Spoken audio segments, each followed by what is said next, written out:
So linear relationships, you guys, is all about plugging it in, okay? That is your key.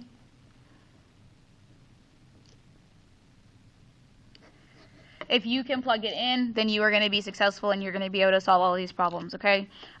So when you see a table and graphs, what steps should you take? I should see if the blank are on the blank. See if you can plug it in. Take a second, try it, see if you can guess what the words are. Points are on the graph. All right? And then make sure to try more than 1 point. So make sure you write that. All right, find the graph that matches the table shown. So just like it says, see if the points are on the graph. So I go here and I look at the points. These are your x, this is your y. Which axis is your x-axis? All right, so hopefully you said this is your x, and which one is the y? Hopefully you said this one is the y. All right, now what you're going to do, pick a point. So circle a point you want to use. Hopefully you circled a point. I'm going to use this point right here. And so what I'm going to do is I'm going to see if that point is on this graph. So we got 1. So this right here is 5. So we got 4 is here, 3, 2, 1. These are positives, these are negatives. Those are positive, those are negatives. So it says 1, which is here, and negative 10, which is here. So we see, where do they meet? Well, they meet right here. Is that point on the line? Yes. Does it work? Yes. But you need to try more than 1 point. So try more than 1 point and then see which graph it is, okay? Mr. Vasquez has the answers if you want to check yourself. Right here, which table matches the graph shown? Again, points, put it on the graph, okay? So look for your points. Find a point you want to use. Hopefully you picked a point. I'm going to use this point right here. And then you graph it. So it's x, 0 on the x. See if you can find that. X is here. Y is here. 0 on the x is right here. 5 on the y. See if you can find it. That's right here. Where do they meet? Well, they meet right there. Is that point on the graph? Nope. So that's not my answer. All right, now go through, see if you can figure it out. Mr. Vasquez has the answers. Here, when you see a table and equations, what steps should you take? I should find a blank from the table and blank it into the equation and blank. So I should find a point from the table and plug it into the equation and then solve. Make sure to try more than 1 point. So we have these. We need to try a point. We need to find a point. So circle the point you want to use. My suggestion to you is you pick the easiest point. Pick an x that has 0, 1, 2, something that doesn't have negatives. So I'm going to choose this point right here. So I'm going to plug it in. So watch carefully. Instead of x, here is 0, my y is 2. Instead of saying x, I'm going to put what it is. It's 0. So I'm going to have negative 6. That stays the same. Then I have a 0. When there's no sign in between the numbers, right? There's no addition, subtraction. There's nothing between here, right? That means multiply. So you're going to multiply negative 6 and 0. Then you're going to add 8. Okay? Don't forget about that. Negative 6 times 0 is 0. 0 plus 8 is 8. Is 8 the y that I wanted? No. So this is not correct. All right? You plug it in. I'm going to do this one and then you're on your own. Okay? You have your 8. Instead of x, you put the x that you chose. I chose 0. So I plug in 0, subtract 2. 8 times, because there's no sign there, so that means multiply. 8 times 0 is 0. 0 minus 2. Well, 0 minus 2 is just a negative 2. Well, negative 2 is not positive 2, because I want positive 2. So that is not my answer. And then you can finish it.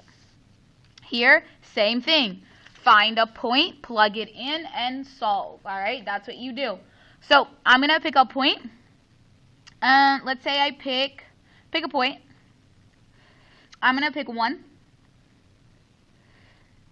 So if I plug that in for the x, my x is 1. I have negative 3 times 1. Again, there's no sign in between the x and the 3. That means you multiply.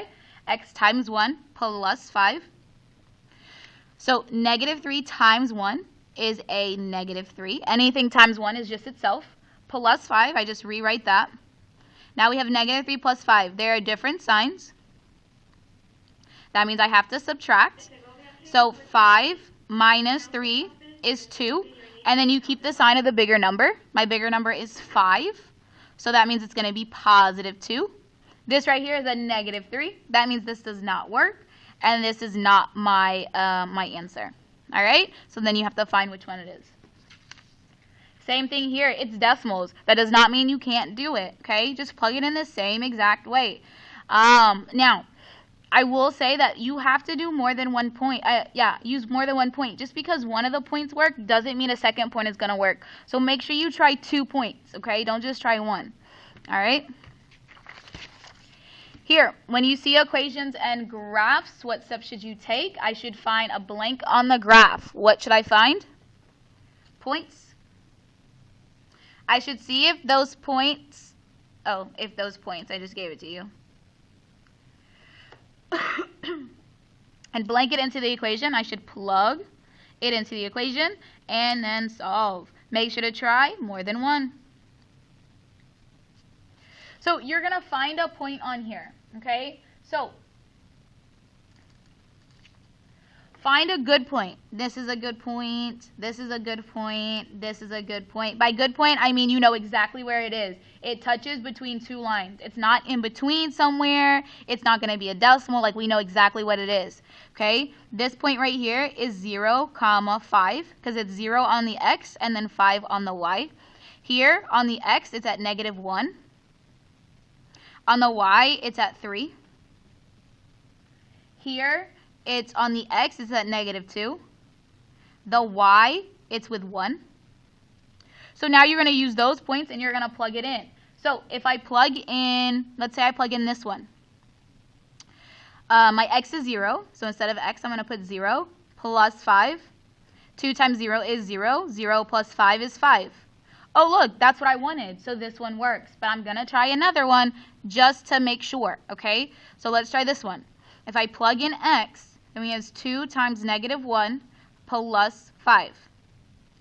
2 times negative 1 is negative 2 plus 5. Different signs, so that means I subtract.